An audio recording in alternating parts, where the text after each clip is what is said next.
Hello everyone. Today let's talk about a new type of bond that could come to life this year, nature bonds. So for quite some time the E of ESG, the environment, was mainly about climate change and carbon emissions. But the definition is widening to include biodiversity.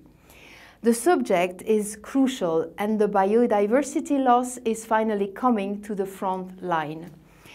According to the World Economic Forum, biodiversity loss and ecosystem collapse ranks as one of the top 5 threats humanity will face in the next 10 years.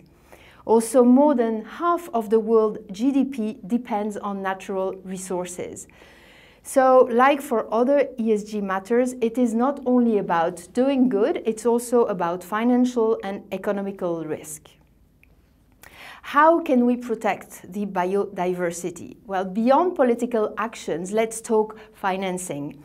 Because government finances are under stress given the pandemic, this means that financial markets will have to play an important role.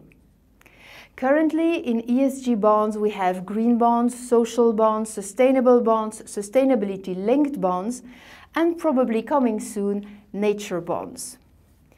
Nothing is yet set in stone, but conversations indicate a structure close to the sustainability-linked bonds used by corporates, but this would be for countries.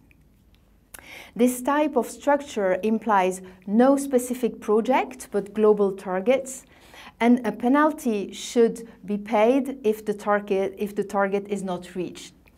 Some also plead for the possibility to be rewarded by paying less interest in case of success, or the possibility to reimburse investors using carbon credits.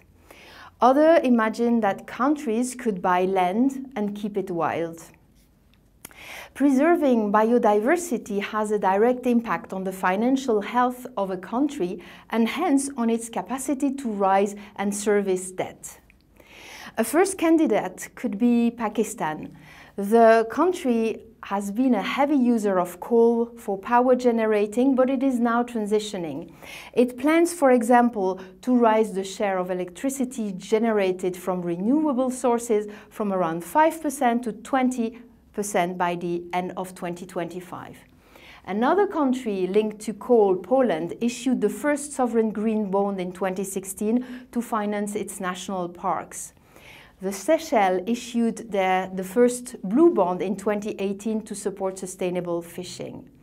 But with nature bonds, sovereigns would have more flexibility because the financing would not be linked to a specific project but to global objectives.